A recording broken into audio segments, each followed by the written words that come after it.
Alright, so today we're going to learn how to grow and use medicinal herbs. I'm not gonna lie to you, I know a lot more about using them than growing them, but it's not that hard to figure out. So I have some samples because I wanted it to be a little interactive so we can try the different herbs that we're going to be talking about. Some of them will be things that you can grow in your backyard or in your garden, and other ones that I talk about are going to be ones that you can just walk outside and find. So not necessarily ones that you'll grow, but you might be walking across your yard and just see it growing right there on its own. So the first one that we will talk about is, let's do chamomile. I think this one's chamomile. Let me smell it. No, that's not chamomile. This one's chamomile.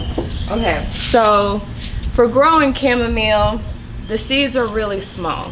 So you're not going to want to cover them. A rule of thumb when it comes to growing is however big the seed is, you want to place it like that, 2 times that width into the dirt. Okay, so for chamomile, you'll want to start it about 6 weeks before the last frost date in the spring. So that's going to be something you want to know whenever you're gardening, is the first frost date and the last frost date. That kind of determines when you can grow things.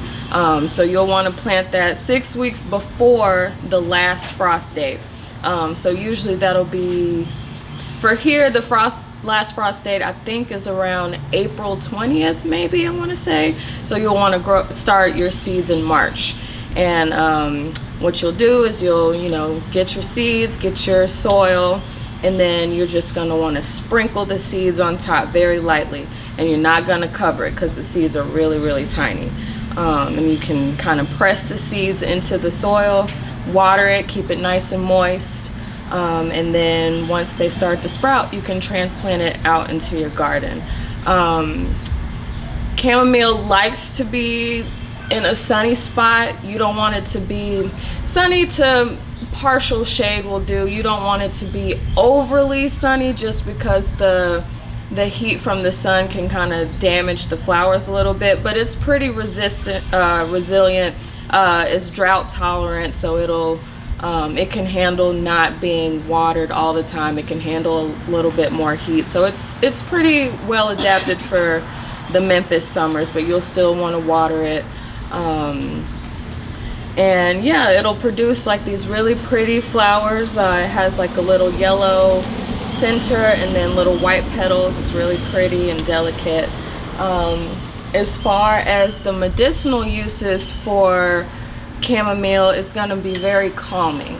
It's really good for like any kind of emotional distress, if you're feeling really anxious, if you're feeling nervous, things like that, and also related to any digestive upset that's related to those nerves. So some people, like if they get really nervous, they might get a stomach ache or diarrhea or anything like that. So you can take chamomile for that.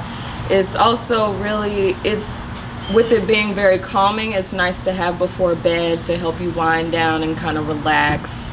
You can use it for inflammation, if you get a cut or a scar, anything like that, any kind of wound, it'll help heal up a wound and help with any inflammation that's related to that. So I will let you all try a little sip of chamomile. So that's a tea? Yes. Okay, that's the chamomile.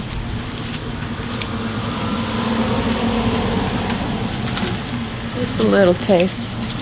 And if you want more of any of them, you can have more. I didn't put honey in it. You can always add honey.